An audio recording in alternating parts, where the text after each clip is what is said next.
Well, no gardener in his right mind would complain about rain. Some videographers might. Now, we all know that gardening is a lifelong learning process.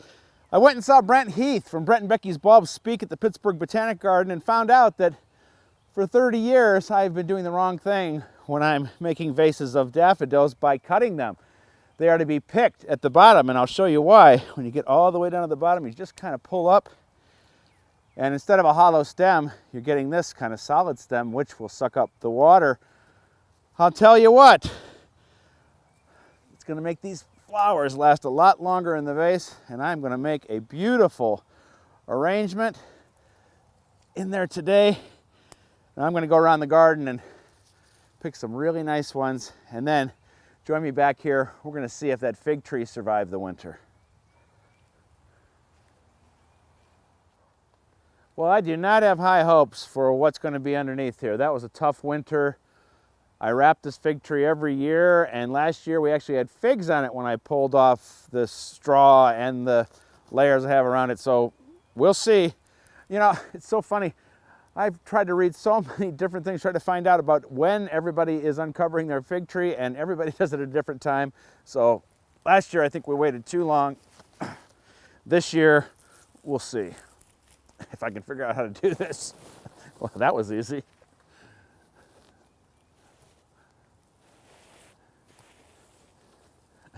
I feel like a magician.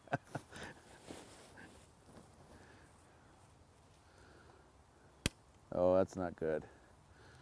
We don't want to hear a crack, we want to see it bend. I think this thing should just lift off.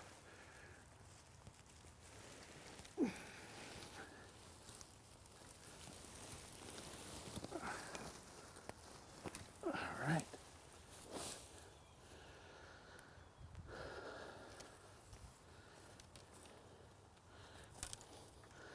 Now, doesn't mean that it's dead. It means what's going to happen is it's going to sprout from the bottom when it's ready.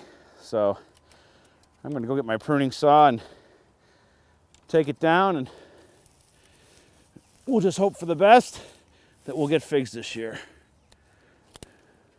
This is just part of gardening, especially when you're trying to grow things that shouldn't grow here. Everybody has their own different way to try and overwinter a fig. I used to take it in and out of the greenhouse. Let's see what we got here. No, that's dead.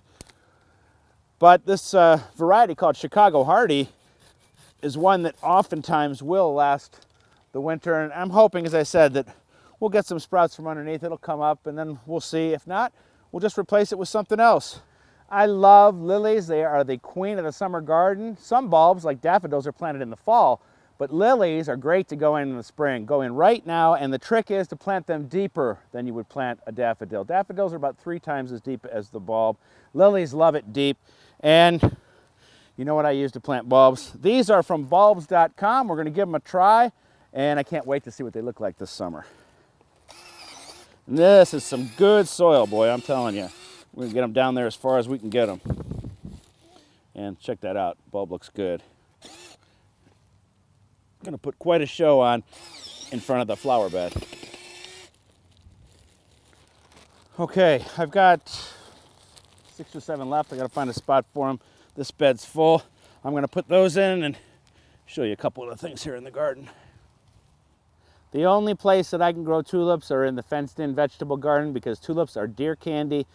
One thing about tulips, I treat them as annuals, and so I'm replanting every year. On top of these tulips, when they're done, will be vegetables. All right, I can't wait to see the rest of them bloom. Let's finish up. Well, speaking of daffodils, and check this one out. That is a nice one. I have to figure out what that one's called. I've got a story at Everybody Gardens that you've got to see. It's about Joseph Ham's Daffodil Hortus in Washington County. It is one of the greatest collections of blooming daffodils in Pennsylvania, and you can go see it for free. Learn all about it at everybodygardens.com. Until next week. Oh, I've probably got 200 or 300 more of these to pick to make a nice vase for the inside. We'll see you then.